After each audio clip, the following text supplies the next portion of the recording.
พิธีดังกล่าวได้จัดขึ้นอยู่ที่บ้านทินสมนครหลวงพระบางโดยมีทานซะเวยศรีลาวันประธานคณะกรรมการปกครองนครหลวงพระบางทานจางเซอร์พิงกงสุลใหญ่สาธารณรัฐประชาชนจีนประจำภาคเหนือแขวงหลวงพระบางและตากนากลุ่มบริษัท CCCG บริษัทนาม CWE และไฟฟ้าสากลแห่งสาธารณรัฐประชาชนจีนสาขาประจำลาวพร้อมด้วยคณะบาลตลอดฮอดประชาชนและนักเขียนเข้าร่วมสำหรับโครงการก่อสร้างโรงเรียนอนุบาลถิ่นสมแม่นกิจกรรมที่นอนอยู่ในบ้านมิตรภาพสากลระหว่างบ้านถิ่นสมสาธารณรัฐประชาธิปไตยประชาชนลาวกับบ้าน18ธรรมสป.จีนที่ได้เริ่มสร้างสายพัวพันมิตรภาพกันมาแต่ปี 2023 กิจกรรมและการพัวพันของสองบ้านนับก้าวเข้าสู่ล่วงเลิกขึ้นเรื่อยๆผลสำเร็จของบ้าน18ธรรมสป.จีนแมนได้ถูกส่งต่อมายังบ้านถิ่นสมสาธารณรัฐประชาธิปไตยประชาชนลาวโดยผ่านมิตรภาพข้ามพรมแดนกลายเป็นตัวอย่างตัวแบบในการร่วมมือช่วยเหลือลดผ่อนความทุกข์ยากระหว่างลาวและจีนสำหรับโครงการก่อสร้างอาคารโรงเรียนอนุบาลและกิจกรรมห้องสมุดบ้านถิ่นสมแมนได้เริ่มจัดตั้งปฏิบัติมาแต่เดือนกรกฎาคม 2025มาถึงปัจจุบันสำเร็จห้อยสุดห้อยโดยได้รับทุนช่วยเหลือจากภาครัฐบาลสป.จีนผ่านการสร้างของกลุ่มบริษัท CCCG บริษัทนาม CWE และไฟฟ้าสากลแห่งสป.จีนในนั้นได้ก่อสร้างอาคารเรียนโรงเรียนอนุบาล1หลังทั้งสร้างห้องน้ำและปรับปรุงอาคารเรียนชั้นประถมเพื่อให้นำใช้เข้าในการเรียนการสอนและเป็นห้องสมุดให้กับนักเรียนเข้าถึงการอ่านที่สะดวกในโอกาสนี้ทานจางเสิร์พิงได้กล่าวมีคำเห็นว่าการช่วยเหลือบ้านถิ่นสมในครั้งนี้เป็นหลักฐานที่ส่องแสงถึงความรับผิดชอบต่อสังคมลาวของบริษัทจีนและมิตรภาพอันลึกซึ้งระหว่างประชาชนสองชาติฟังว่าโรงเรียนอนุบาลบ้านถิ่นสมและห้องสมุดแม่น้ำคลองแม่น้ำลานซางครั้งที่5นี่แม่นการช่วยเหลือให้มีคุณภาพเพื่อสร้างเงื่อนไขให้เด็กน้อยชนบทลาวได้มีบ่อนศึกษาหำเพียรให้มีความรู้และเติบโตอย่างเต็มที่จากนั้นทานซะเวยศรีลาวันก็ได้แสดงความขอบใจและได้ตีราคาสูงต่อการช่วยเหลือโครงการนี้ว่าเป็นโครงการที่มีความสำคัญหลายต่อกับเวียกงานการศึกษาของสปป.ลาวที่ยังขาดทุนฮ้อนซึ่งการช่วยเหลือนี้สะท้อนให้เห็นถึงจิตใจช่วยเหลือสังคมและมิตรภาพของจีนที่มีต่อประชาชนลาวก็คือประเทศลาวจากนั้นก็ได้ร่วมกันตัดแถบผ้าเปิดปลายอย่างเป็นทางการและได้รับชมการแสดงศิลปะวรรณคดีจากน้องน้อยนักเขียนของโรงเรียนดังกล่าวภายหลังสำเร็จพิธีทางการผู้เข้าร่วมก็ได้เดินชมสถานที่ก่อสร้างและมอบอุปกรณ์การเรียนการสอนอุปกรณ์กีฬาและปึ้มในห้องสมุดตื่มอีวันที่12 กันยายน 2025ที่นครหลวงจันทร์กระทรวงเกษตรกรรมและสิ่งแวดล้อมได้จัดพิธีเปิดงานการสุกยูและส่งเสริมการท่องเที่ยวในเขตป่าไม้โดยการเป็นประธานร่วมของท่านกี่แก้วสิงห์นาวงศ์รองรัฐมนตรีกระทรวงเกษตรกรรมและสิ่งแวดล้อมท่านนางเวียงสมัยสิทธิราชผู้รักษาการหัวหน้าห้องการธนาคารโลกประจำลาวพร้อมด้วยบรรดาหัวหน้าห้องการกรมสถาบันบรรดาแขกที่เกี่ยวข้องเข้าร่วมพิธีเปิดงานในครั้งนี้ถือเป็นขีดไม้อันสำคัญและเป็นสัญลักษณ์แห่งการเสริมขยายในฐานะที่สาธารณรัฐประชาธิปไตยประชาชนลาวแม่นจุดหมายปลายทางของภาคพื้นและสากลที่กำลังได้รับความนิยมในการท่องเที่ยวทั้งนิเวศวิทยาการท่องเที่ยวผจญภัยและการท่องเที่ยววัฒนธรรมที่มีท่าแหงเป็นแหล่งไร้หับทางด้านเศรษฐกิจโดยเฉพาะการท่องเที่ยวในเขตป่าไม้ซึ่งเป็นการสุกยูการเติบโตเศรษฐกิจแบบยืนยงงานปฏิบัติธรรมและใต้เทียนบูชาธรรม 2568 ดวงที่ได้จัดขึ้นจากยิ่งใหญ่และมีมวลชนชาวพุทธเดินทางเข้าร่วมเป็นจำนวนหลากหลายจากทุกสารทิศอยู่ที่วัดป่าวังซางบ้านโพนเงินเมืองโพนโฮงแขวงเวียงจันทน์โดยจัดขึ้นในวันที่13หาวันที่14กันยายน 2025ที่ผ่านมานี้อยู่ที่เดินต่อหน้าพระเจ้าใหญ่แกะสลักเก่าแก่นับพันปีโดยงานในครั้งนี้ได้รับความเมตตาจากพระอาจารย์ใหญ่ศรีทนไสยาวงศ์สอนหัวหน้ากรรมาธิการเผยแพร่ศีลธรรมและปฏิบัติกรรมฐานศูนย์กลาง องค์การพุทธศาสนาสัมพันธ์แห่งสาธารณรัฐประชาธิปไตยประชาชนลาวมีพระเถระนุเถระประธานอบส.แขวงเวียงจันทน์ประธานอบส.เมืองโพนโฮงพร้อมด้วยพระสงฆ์สามเณรจากนครเวียงจันทน์และเขตใกล้เคียงเข้าร่วมฝ่ายฆราวาสเข้าร่วมโดยท่านวิไลวงศ์บุตรดาคำของหัวหน้าคณะจัดตั้งศูนย์กลางภาคพร้อมด้วยการนำขั้นแขวงขัดเมืองอำนาจการปกครองปานตลอดฮอดชาวพุทธศาสนิกชนเข้าร่วมจางลูกหลายโดยก่อนจะเข้าสู่พิธีปฏิบัติธรรมและใต้เทียนบูชาธรรมพระเถรานุเถระได้นำพาญาติโยมชาวพุทธตั้งแถวอย่างจงกรมเพื่อให้มีสติทุกบาทก้าวย่างและฝึกให้รู้สึกโตให้ต่อเนื่องจากการย่างตามทางขึ้นหาพระลานหินเนินสูงถึงวัดแล้วย่างกลับมาสู่ต่อหน้าพระเจ้าพันปีก่อนเข้าสู่พิธีสูตรปริตะมงคลไหว้พระใต้เทียนบูชาธรรมและฟังธรรมเทศนาสำหรับวัดป่าวังซางธรรมารามแห่งนี้ทำการบอกเล่าของศรัทธาญาติโยมสาวปานที่ผูกพันและเคยมาหดน้ำส่งพระอยู่สถานที่แห่งนี้ได้เล่าว่าหลังจากที่พ่อแม่ครูบาอาจารย์ได้มาอยู่แล้วเนาะก็ประชาชนชาวบ้านพลเงินลืมเล่าให้ฟังเมื่อกี้นี่ว่าเป็นอย่างจังว่าบ้านพลเงินเนาะเพราะว่าในสมัย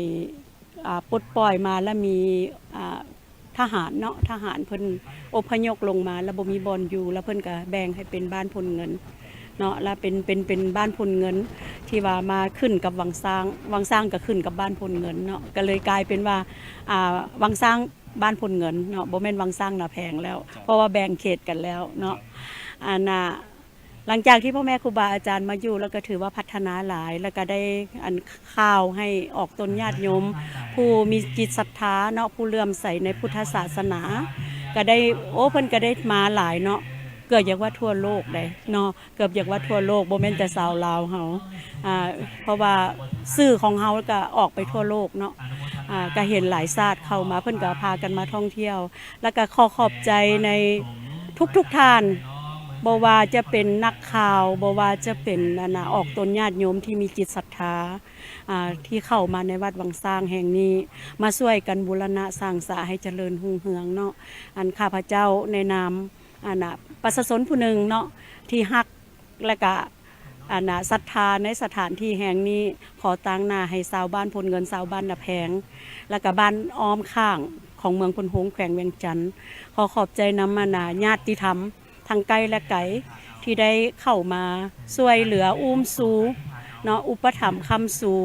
บ่ว่าจะเป็นการนำเนาะภาครัฐเพิ่นก็ให้ความเพิ่นว่าจะได้เพิ่นก็ให้ความสำคัญต่อสถานที่บูหารและ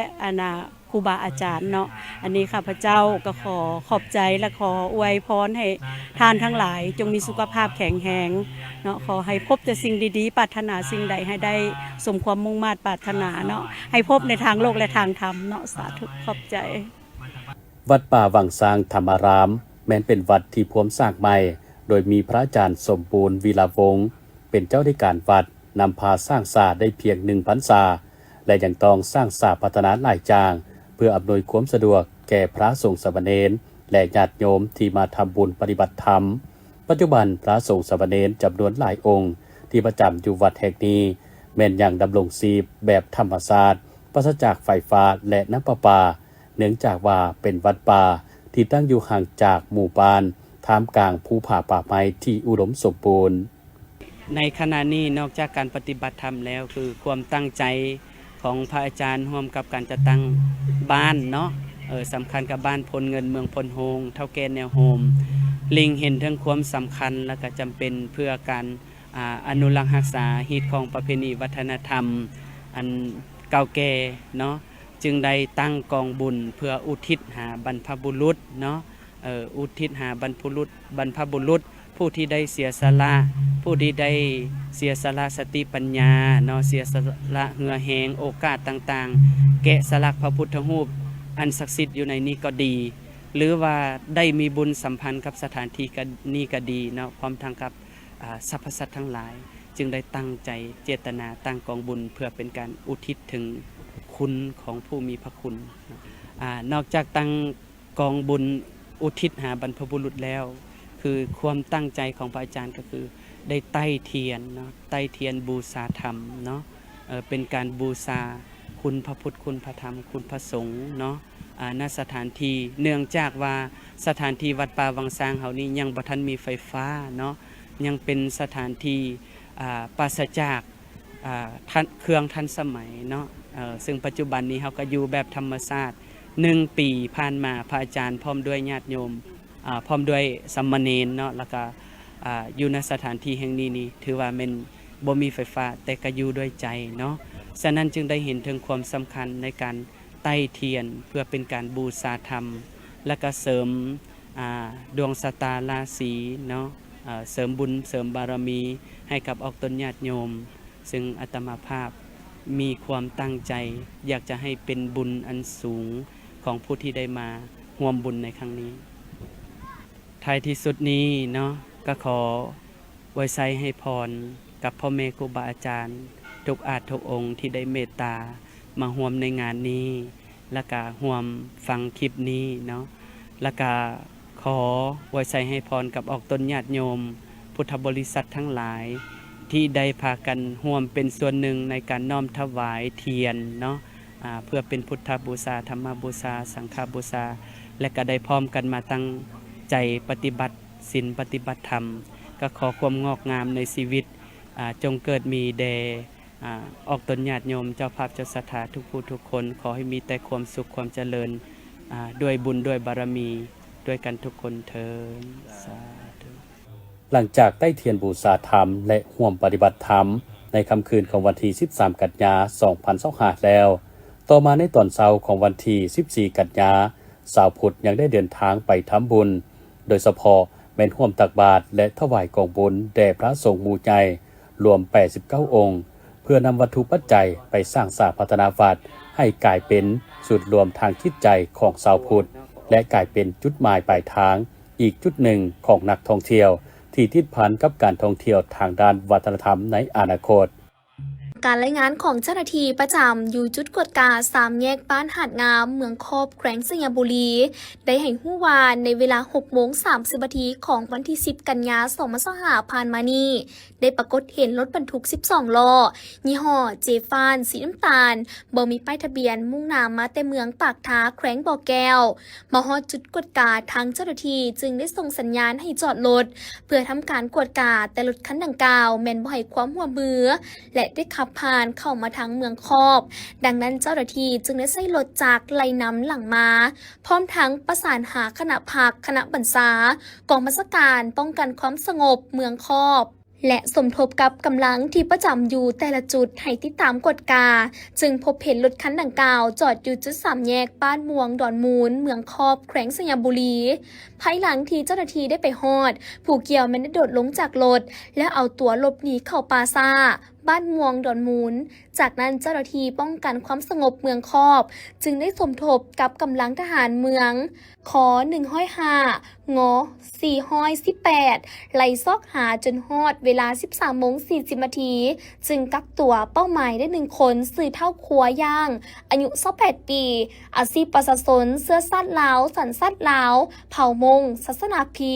อยู่บ้านห้วยดินจีเมืองปากทาแขวงบ่อแก้วพร้อมของกลางยาบ้าที่ซุกเซิงไว้ในรถบรรทุก64 เปารวมน้ำหนัก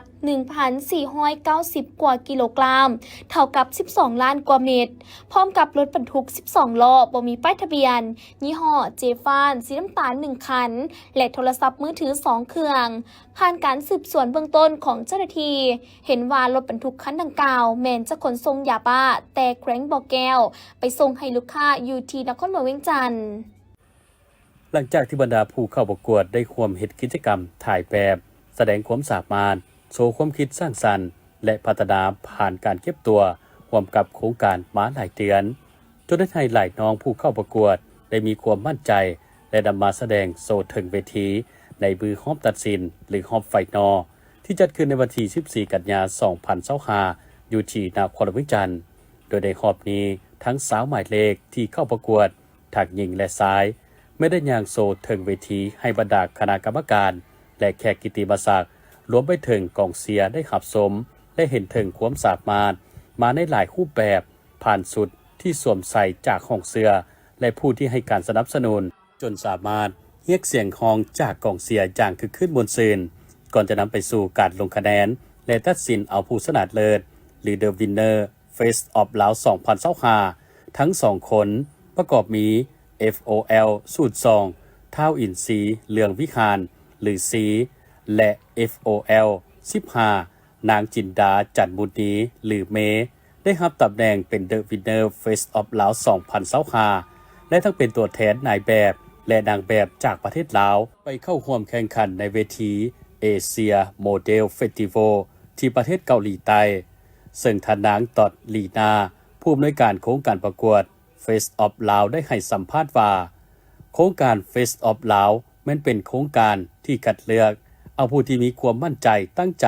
อยากเข้าร่วมโครงการประกวดและมีความพร้อมที่จะเป็นตัวแทนประเทศไปประกวดในเวทีระดับนานาชาติโดยกำหนดเงื่อนไขของผู้เข้าประกวดสำหรับผู้ที่มีอายุ 18-28 ปี เป็นเพศชาย เพศหญิงโดยกำเนิดถือสัญชาติลาว โดยนายแบบแม้นมีส่วนสูง 175 ซมขึ้นไป และนางแบบแม้นกำหนดเอาผู้ที่มีส่วนสูง 165 ซมขึ้นไป สำหรับ2น้องตัวแทนทางหญิงและชายที่ได้รับตำแหน่งใหม่เป็น Face of Lao 2025ก็ได้ให้สัมภาษณ์ถึงความรู้สึกดีใจและโล่งใจในเวลาเดียวกันผ่อนคลายความกดดันหลังจากที่ได้เก็บตัวประกวดร่วมกับโครงการมาหลายเดือนพร้อมทางฝากขอบใจกองสมกองเสียและผู้ที่ซัพพอร์ตจนเฮ็ดให้มีผลสำเร็จในมื้อนี้ สวัสดีพวกเรา Face of Lao 2025 ตอนนี้ทุกคนรู้สึกภูมิใจในตัวเองเลยรู้สึกว่าโชว์นี้ทุกโชว์3โชว์ก็คือเราให้เต็มที่ที่สุดเข้ามาแบบว่าพร้อมด้วยพลังงานพร้อมด้วย energy รู้สึกว่าภูมิใจในทุกคนเลยรู้สึกโล่งใจในที่สุดเองก็เห็นได้พวกน้องเก็บตัวที่ไหนในการไปเกาหลีวะพวกน้องแน่นอนพวกน้องต้องให้เกี่ยมกายเกี่ยมใจเพื่อจะไปต่อสู้กับ Face of Asia นะคือมีหลายประเทศมีหลากหลายเชื้อชาติซึ่งในนั้นมีจะเฮ็ดติดทีที่สุดและพอทั้งกายพอทั้งใจที่จะเอา Face เป็น Face of Asia ย้อนอย่างจึงเลือกเข้ามาประกวดในโครงการ Face of Lao ซึ่งตัวน้องเองน้องเป็นคนที่มักในการเดินแบบรู้สึกว่าตัวเองมีแบบว่าสปิริตในการเดินแบบมี performance ก็คือแต่ละปีน้องจะไปเข้าร่วมLao Fashion Week เนาะก็คือจะเป็นพื้นฐานให้น้องอยู่แล้วน้องก็รู้สึกว่าตัวเองสามารถเฮ็ดได้ดีกว่านี้สามารถไปไกลกว่านี้น้องก็เลยเข้ามาประกวด Face of Lao และก็เป็น The Winner 2025ให้เกียรติเข้าร่วมรับชมและมอบของขวัญรางวัลในงานครั้งนี้มีทานนางมีนาศรีวิไลห้องคณะแพทย์งานศูนย์กลางสาวหนุ่มประชาชนปฏิบัติลาวท่านพัฒนงราศีห้องหัวหน้ากรมขบวนการสาวหนุ่มศูนย์กลางสาวหนุ่มประชาชนปฏิบัติลาวมีบรรดาคณะกรรมการจากศูนย์กลางสาวหนุ่มประธานโครงการประกวด Face of Lao ผู้ต่างหน้าโครงการประกวด Face of Asia ศิลปินดารานางแบบนายแบบจากเวทีต่างๆแถวหน้าของประเทศผู้ให้การสนับสนุนและมวลชนเข้าร่วมอย่างคึกคืนมวลซืนในวันที่ 11 กันยายน 2025 ท่านสอนธนูธรรมวงศ์เลขาคณะบริหารงานพรรคแกรงเจ้าแกรงบริคำไซพร้อมด้วยคณะได้ต้อนรับการเข้าพบปะเยี่ยมยามของท่านนางมรกตศรีสวัสดิ์เอกอัครราชทูตแห่งราชอาณาจักรไทยประจำลาวโอกาสดังกล่าวท่านเจ้าแกรงต่างหน้าการน้ำของแกรงได้กล่าวแสดงความต้อนรับท่านเอกอัครราชทูตแห่งราชอาณาจักรไทยพร้อมด้วยคณะด้วยบรรยากาศที่อบอุ่นพร้อมทั้งตีราคาสูงต่อการมาเคลื่อนไหวพบปะเยี่ยมยามจากนั้นทั้งสองฝ่ายยังได้พัดเปลี่ยนการรายงานสภาพรวมโดยย่อในการพัฒนาเศรษฐกิจสังคมการเคลื่อนไหวเวียกงานในด้านต่างๆระหว่าง2ประเทศซึ่งก็คือบรรดาแกรงภายในขอบเขตทั่วประเทศที่มีซ้ายแดนติดจอดกันวอลรวมวอลเฉพาะก็คือการเคลื่อนไหวเวียกงานระหว่างแกรงบริคำไซและแกรงบึงกาฬให้แต่ละฝ่ายได้รับทราบพร้อมกันนั้นทั้งสองฝ่ายยังได้ปรึกษาหารือเกี่ยวกับความเป็นไปได้ในการสร้างการร่วมมือเวียกงานในด้านต่างๆร่วมกันในต่อหน้าอีกตื่มเป็นต้นแมนเวียกงานด้านกสิกรรมเวียกงานการศึกษาสาธารณสุขการแลกเปลี่ยนวัฒนธรรม การแก้ไขปัญหายาเสพติดและบรรดาปรากฏการณ์หย่อท่อที่เกิดขึ้นตามขอบเขตบริเวณเลาะเลียบชายแดนและอื่นๆทางนี้ก็เพื่อเป็นการสืบต่อก่อสร้างในการสร้างสายสัมพันธ์การผัวพันร่วมมือปรึกษาหารือกันร่วมมือเวียกงานรอบด้านระหว่างขอบเขตชายแดนระหว่างแขวงและแขวงตามชายแดนลาวไทยในฐานะคู่ร่วมยุทธศาสตร์ฐานบ้านใกล้เฮือนเคียงที่ดีร่วมกันพร้อมทั้งอำนวยความสะดวกให้แก่ประชาชนนักธุรกิจผู้ประกอบการในด้านต่างๆได้สืบต่อไปมาหาสู่แลกเปลี่ยนซื้อขายสินค้าร่วมกันเพื่อแนใส่สร้างเส้นสายแดนทั้งสองฝ่ายให้กลายเป็นสายแดนแห่งสันติภาพเสถียรภาพมิตรภาพในการพัฒนาเจริญเติบโตต่างฝ่ายต่างได้รับผลประโยชน์พร้อมทั้งแนใส่เหตุให้การจะตั้งปฏิบัติเวียกงานในด้านต่างๆในตอนหน้ามีบัตรก้าวขยายตัวยิ่งขึ้นไปอีกบ่พอเท่าใดวันกล่องประชุมใหญ่ครั้งที่ 8 ขององค์คณะพรรคนครหลวงจันทร์ก็จะไขขึ้นอย่างเป็นทางการ ดังนั้นเพื่อให้กล่องประชุมดำเนินไปด้วยผลสำเร็จตามระดับคาดหมายที่วางไว้สหายแสงสาธิตพิมพ์เมืองรองเลขาคณะพรรคเมืองทั้งเป็นประธานคณะกรรมการปกครองเมืองจันทบุรีได้ให้สัมภาษณ์ว่าเมืองของพวกเขาได้สุ่มใส่เวียกงานหลายด้านเพื่อสร้างขบวนการคำนับหับต้นกองประชุมให้มีความฟดฟื้นโดยได้ปลุกระดมเต้าโฮมความสามัคคีในทั่วเมืองนำพาสร้างขบวนการออกให้งานเฮ็ดอนามัยห้วยโฮงของบึงและบรรดาเส้นทางหอมเส้นทางสายหลักในทั่วเมืองรวมทั้งสำนักงานองค์การห่างห้านขอบเขตเหือนซานบ้านซองที่ประชาชนอาศัยอยู่พร้อมทั้งประดับประดาตัวเมืองติดป้ายค้ำควันติดทุงผักถุงซาดถุงทิวเพื่อสร้างความสะอาดจบงามความเป็นระเบียบเรียบร้อยนอกนี้ยังได้ร่วมกับนครหลวงจันทร์สร้างขบวนการแข่งขันกีฬามิตรภาพอย่างเป็นขบวนการฟุดฟื้นพร้อมเดียวกันยังได้เอาใจใส่เป็นพิเศษต่อเวียกงานป้องกันชาติป้องกันความสงบโดยมีการจัดสรรความเป็นระเบียบเรียบร้อยและแต่งตั้งกำลังเจ้าหน้าที่ปกส.เวรยามอย่างเข้มงวดทั้งระดมประชาชนมีส่วนร่วมช่วยเป็นหูเป็นตาติดตามสอดส่องกลุ่มคนที่บ่ดีหวังสร้างปรากฏการณ์ย่อท่อต่างๆและถ้าพบปรากฏการณ์ที่บ่แท้เหมาะให้รายงานต่อปกส.บ้านปกส.กลุ่มเพื่อแก้ไขให้ทันการรับประกันบ่ให้เกิดปรากฏการณ์ย่อท่อขึ้นในระยะกองประชุมใหญ่ผู้แทนองค์คณะพรรคนครหลวงจันทร์ครั้งที่ 8โดยเฉพาะเมืองจันทบุรีของเฮาได้เตรียมพร้อมในการสร้างขบวนการออกแห่งงานและเฮ็ดอนามัยอยู่ตามขอบเขตความรับผิดชอบของตนตามเส้นทางต่างๆโดยเฉพาะถนนบนทางสำคัญเส้นถนนเศรษฐาธิราช3เส้นไทยกับถนนเป3พร้อมนั้นก็ยังได้เฮ็ดเวียกงานอนามัยร่วมกับเมืองไซเศรษฐาอยู่ขอบเขตประตูไซนอกจากการสร้างขบวนการด้านการออกแห่งงานอนามัยแล้วของเฮายังได้สร้างขบวนการกีฬาร่วมกับนครหลวงจันทร์ย่างเป็นขบวนการฟุดฟื้นนอกจากนั้นทางองค์การปกครองเมืองของเฮายังได้นำผ้าสีน้ำคณะพรรคคณะประจำผู้ที่สีน้ำอยู่แต่ละเขตแต่ละบ้านให้ปลุกระดมพ่อแม่ประชาชนให้มีส่วนร่วมในการเฮ็ดอนามัยล่วงห้องระบายน้ำแคมทางอยู่ตามขอบเขตทางหอมทางซอยขอบเขตบ้านของตนพร้อมนั้นยังได้เป็นเจ้าการในการติดทุ่งพักทุ่งสาดทุ่งทิวและเอาทุ่งเก่าออกอยู่ในขอบเขตเงินซ่านอาคารของตนและสำนักงานบรรดาองค์การอยู่ในขอบเขตเมืองจันทบุรีซึ่งเฮ็ดให้กระบวนการดังกล่าวแม้นจะตั้งปฏิบัติอย่างฟุดฟื้นต่อกับการจัดตั้งปฏิบัติระยะผ่านมาหันกับทั้งองค์การปกครองเมืองก็ได้แนวชี้แนะให้บรรดาบ้านและกลุ่มให้พ่อแม่ประชาชนเข้าใจ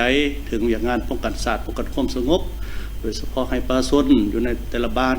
ให้เป็นเจ้าการเป็นหูเป็นตาติดตามเอาตื่มว่าผ่านการนำพาสีน้ำขององค์การปกครองนครหลวงจันทร์ก็คือองค์คณะพรรคนครหลวงตลอดระยะ5 ปีผ่านมาเมืองจันทบุรีได้นำพาพันธุ์ขยายสามารถญาติได้ผลสำเร็จหลายด้านเห็นให้โครงประกอบเศรษฐกิจมีการหันเปลี่ยนสามารถเก็บรายรับเข้างบประมาณได้3 ปีซ้อนการค้าการบริการเพิ่มขึ้นเฉลี่ย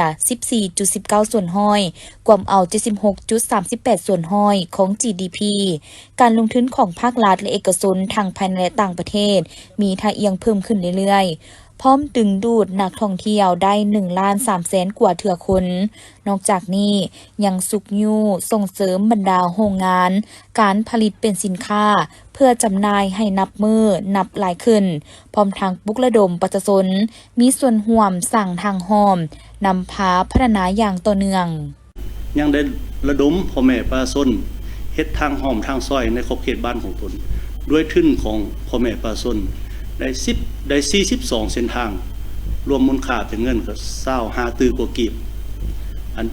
นอกนั้นก็ยังมีหลายด้านที่พวกเราได้จัดตั้งปฏิบัติโดยเฉพาะได้ทำลายกลุ่มแก๊งค้าขายยาเสพติดในหลายจุดมางคดีต่างๆถือว่าสำเร็จในหลายด้านอันนั้นเป็นการผันขยายมติของกองประชุมใหญ่ของพรรคนครหลวงจันทร์มาสู่คณะฐานคือเมืองจันทบุรีของพวกข้าพเจ้าซึ่งมีผลสำเร็จในหลายด้านท้ายสุดนี้ก็ขอไว้ปอนไซมันยังคณะพรรคณะนำนครหลวงจันทร์การนำทุกขั้นขอให้ท่านจงมีสุขภาพแข็งมีพลานามัยสมบูรณ์นำพาสีน้ำนครหลวงจันทร์ก็คือเมืองจันทบุรีให้มีความศรีวิไลเท่าเทียมกับบรรดาเมืองอื่นๆและก็ขอแสดงความห่วงใจมายังพ่อแม่ประชาชนของชาวเมืองจันทบุรีที่ให้การหัวไม้หัวมือสุกยู่ในการประดับประดาและต่อต้านปัญหาปรากฏการณ์ยอดท่อขอบเขตเมืองจันทบุรีให้มีความสงบเป็นดี สหายแสงสาธิตพิมพ์เมืองยังได้เฮียงห้องให้ทุกภาคส่วนร่วมมือกันสร้างความเป็นระเบียบเรียบร้อย ความสะอาดจบงามหาประกันความสงบปลอดภัยทั้งสั่งขบวนการต้อนรับกองมรสุมใหญ่ครั้งที่ 8 ขององค์คณะพรรคนครหลวงจันทร์ให้มีบรรยากาศที่ฟื้นฟูและมีผลสำเร็จตามระดับคาดหมายคณะกรรมการคุ้มครองปฏิบัติขันเมือง มีทานนางคำจันทร์แสงอรุณหัวหน้าห้องว่าการเมืองเผาดมทานสังท้องตนะวงศ์วิศการภาคสนามต่างนามบริษัทขวัญไซนำโซกกรุ๊ปออกแบบเคหสถานและขัวทางจำกัดพร้อมโดยวิศการภาคสนามของการเกี่ยวข้องลงกฎกาโครงการซ่อมแปลงเส้นทางแต่บ้านสมสว่างหาบ้านเวียงพัฒนาเมืองผาอุดมฐานสังท้องตนาวงศ์วิศการภาคสนามต่างนาให้บริษัทได้รายงานให้ฮู้ว่าโครงการแก้ไขเวียกสุกเสริญซ่อมแปลงเส้นทางแต่บ้านสมสว่างหาบ้านเวียงพัฒนาเส้นทางเลขที่ 2,202 เป็นเส้นยกระดับมีความยาว15 กิโลเมตรหน้าทางกว้าง6 เมตรเส้นทางดังกล่าวถูกผลกระทบจากภัยธรรมชาติฝนตกหนักในระยะผ่านมาบริหารการฟื้นฟูมาหลายปีจึงเฮ็ดให้เพลายดินเจือนถมเส้นทางและห้องระบายน้ำอุดตันหน้าทางถูกกัดเซาะเป็นห้องกลางทางเส้นทางเป็นคุมเลิกเฮ็ดให้การสัญจรไปมาของประชาชนในขงเขตดังกล่าวพบความยุ่งยากหลายบางจุดว่าสามารถเที่ยวได้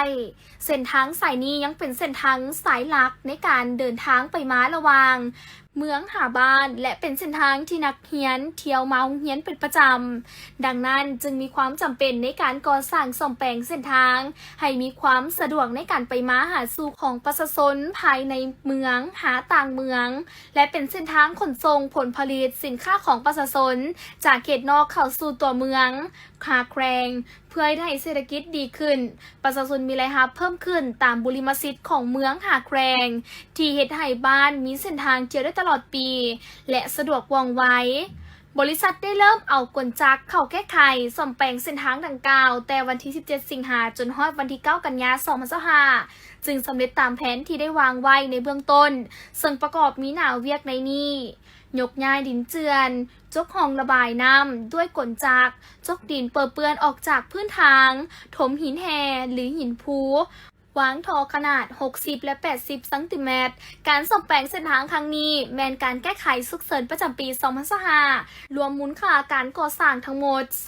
34 ล้านกว่ากีบและขนส่งนครหลวงจันทร์ได้ออกแจ้งการถึงบุคคลนิติบุคคลและการจัดตั้งทางภายในและต่างประเทศที่นำไส้รถไส้ถนนอยู่นครหลวงจันทร์เกี่ยวกับการเปิดช่องทางจราจรของเส้นทางแล่นรถเมล์ด่วน BRT ชั่วคราวส่วนระยะบ่ทันเปิดบริการเพื่อระบาย การสัญจรในชั่วโมงเร่งด่วนดังนั้นทางแผนกโยธาธิการและขนส่งนครหลวงจันทร์จึงแจ้งมายังบรรดาทานผู้นำใช้รถใช้ถนนในทั่วนครหลวงจันทร์รับทราบว่า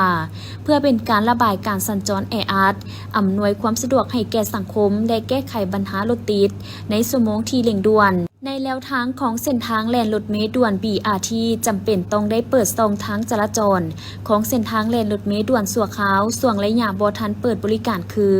อนุญาตให้พาหนะเข้าไปสัญจรในเส้นทางรถเมล์ด่วนตอนเช้าเริ่มแต่เวลา 6:30 นาทีหาเวลา 9:00 นาทีแต่วิวมอหาวงเวียน450 ปีกำหนดให้เป็นขาเข้าในตัวเมืองตอนแล้งเริ่มแต่เวลา 16:00 นาทีหา 18:30 นาทีแต่วงเวียน450 ปีหาวิวมอ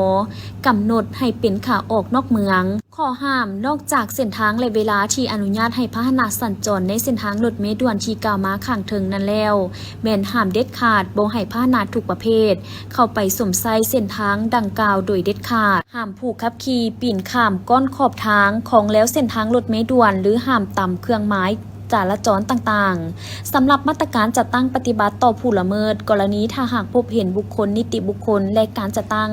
ทั้งภายในและต่างประเทศที่นำใช้รถใช้ถนนอยู่นครเมืองจันทร์หากละเมิดตามแจ้งการฉบับนี้จะถูกศึกษาอบรมและปรับหมายตามดำรัสว่าด้วยการปรับหมายฉบับเลขที่568/ลบลงวันที่16 กันยายน 2021กองทุนส่งเสริมจุลวิสาหกิจขนาดน้อยและกลางกระทรวงอุตสาหกรรมและการค้าได้ลงติดตามกวดกาสุกยูจุลวิสาหกิจขนาดน้อยและกลางอยู่นครหลวงจันทร์จำนวน9หัวหน่วยที่ได้รับสินเชื่อบ่วงเงินต่างๆของกองทุนส่งเสริมจุลวิสาหกิจขนาดน้อยและกลาง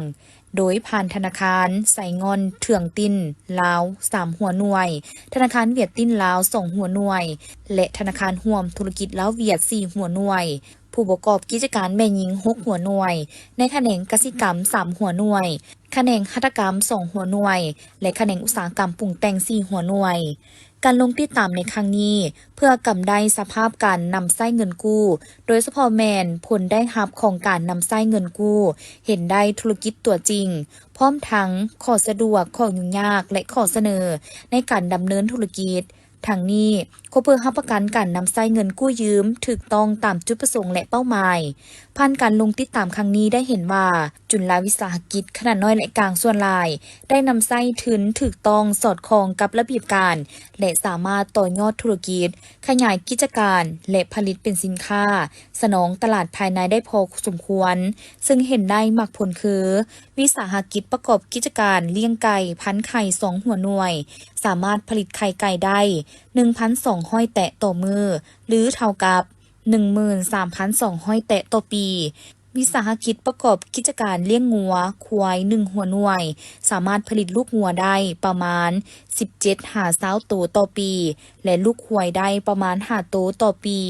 วิสาหกิจประกอบกิจการผลิตสิ้นแห้ง1หัวหน่วยสามารถผลิตสิ้นแห้งสิ้นสวรรค์สิ้นหมูแดดเดียวสิ้นถูบใส่อั่วเครื่องและใส่อั่วหวานเฉลี่ยได้สิ้นแห้งและใส่อั่วประมาณ100กิโลต่อมื้อ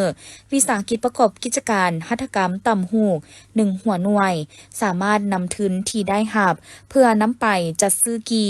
และเส้นฝ้ายเส้นไหมเพื่อส่งเสริมให้ประชาชนต่ำสินได้350กีหรือเท่ากับ350ครอบครัว